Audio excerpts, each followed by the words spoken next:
Okay, I want to talk about Severance Season 2. This isn't going to be one of my rants where I go off on things and talk about plot elements that happened, although a lot happened on this season, and it's one of those seasons where it's like, yeah, something big happened at the end of the season, which I'm not going to go into too much detail on, but it's clearly going to set the stage for the third season and however many seasons they intend to do on this show.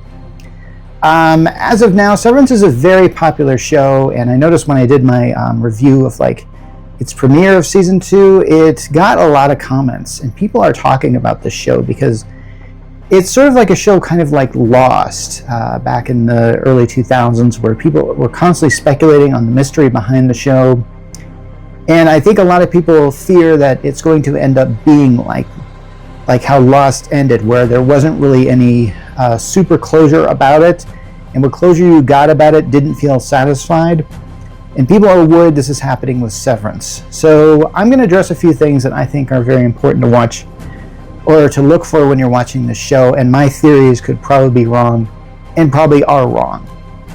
Okay, if you're not familiar with Severance, it takes place in either some sort of alternate history world or perhaps, well, our world, but perhaps in the future. And let me explain by this. Basically, Severance is about this company known as Lumen that, for some reason, has a policy that certain employees, when they come in, they get memory wiped. And so, if you are employed by this company, your first day is pretty much like the day you were born. You're aware of certain things, but you have this very much selective amnesia. So in the moment you leave the company on your day for work, you revert to whoever you were before. Now, this, of course, creates a sort of either indeliberate or deliberate side effect where essentially you have become two people. And the main character, Mark, also my name, has to sort of deal with the fact that he has an innie and outie. And there's three other main characters in this thing that seem to do this thing.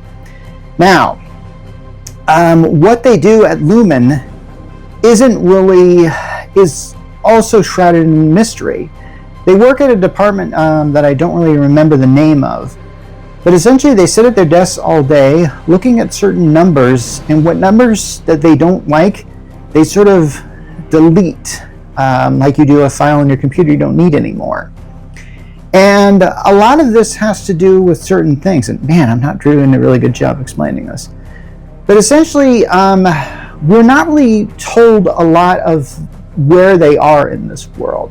In fact, I think it's just revealed that they are in a state that is known as Kier, and which is not any state anywhere. And the only reason why we know that is because we see this is one of those shows that where you have to look for things to pay attention to. So I think on an address, it's mentioned the state abbreviation is KE, which makes utterly no sense. There's no state with that abbreviation. Okay, so here's what I believe is happening in the world of Severance. At some point in time in the world of Severance, there was either some sort of communist revolution, and I use this term very loosely because I don't really think that what happened in this revolution, which was apparently started by Keir Egan, he's kind of like the Marx figure in this thing. If you notice, a lot of the imagery around Keir Egan is very similar to that of communist Russia and stuff like that, and I think that is done deliberately. And so what Egan did was it sounds like he took the worst of communism and the worst of capitalism and made a real crap sundae. And from there, he started essentially either a new government or a huge cult. And I'm thinking it is more of a cult. It's a cult that somehow took the nation by storm, and when it did, at its height, people were willing to do pretty much anything that the Egan family said. So there was a rise of a new oligarchy, and at some point in time, here's what I believe happened. Basically, the Egan family started a company of Lumen, which was essentially supposed to be like all of Walmart, Costco, essentially we make everything now. It was essentially that is. He basically merged every corporation into one. And so there only really is one company on this planet, and that's Lumen.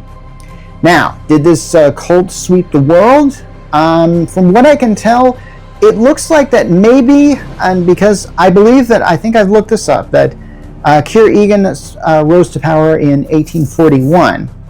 And we're supposed to believe, or I think the audience is supposed to think, that the world of Severance is essentially the same present time as now. However, if you look at the world of Severance, there's a lot of things that just feel out of place with it. They have smartphones and stuff like that, but most of their cars don't look that advanced. The technology is just a little bit not so advanced is the issue. If you look at the Severance offices, they are very minimalist, and they have this sort of aesthetic of almost 60s or 70s minimalist style, and which feels like, and their computers feel like they should be better and smaller than they actually are. And here's what I believe that is happening. The Egan cult, the Keir cult, or whatever it's called, has gotten out of proportion. And I get the feeling that at some point in time, people are starting to lose faith in it. And perhaps, but unfortunately that cult is so much in power, they can afford to simply tolerate those that just don't want to believe anymore. But many people are starting to action off from it. At least that's what I think is going on here. So here's the issue. The Egan family is not satisfied with this and wants to exert more control over the world. And so they have essentially created the Severance program as a kind of slippery slope sort of thing to find out, like, how can we best control people's minds? I think that's what this is really all about. The Keir Corporation wants to control your mind, but it knows that it can't do this without certain side effects. So what I believe that the whole show of Severance is about is that Mark was deliberately hired, and they make his wife, who he believed had died, work with him to see if that, even with their memories erased, would they recognize each other? Would they have this connection with each other like they had before? And the answer is kind of no. They didn't really do that. Now, the entire season 2 was set up that Mark would save his wife, Gemma, and I'm not going to get to the ending of that, but if you haven't seen it, oh my gosh, you should really see this. And as we can see, the 4 characters in here, 4 seems to be a magic number on this thing, apparently they're altering those numbers, like I said. If you look at the bottom of their computer screens, those numbers, they have like 4 little rooms that they put these numbers in. And those correspond to the 4 tempers, which I believe are woe, dread, frolic, and malice. And so it seems to be what was revealed by the character of Harmony, who apparently created the whole Severance process, because Severance is a very recent invention. In fact, people in this world are actually processing Severance. That's what we saw in season 1, and if you notice, we don't really see any of those guys anymore. Now, it could be possible that the Lumen Corporation or the Egan family are really strengthening their hold. Here's the thing about Gemma. We see an entire episode where not only is she being severed, like her mind is being blanked, but apparently memories are being put in her. And I think the whole purpose of this thing is that the entire Egan family wants to create a world where everything is in order. If you look at the way the Lumen Corporation is, everything is so structured in such a way that there's no soul there. There's no clutter on anybody's desk. There's nothing like that.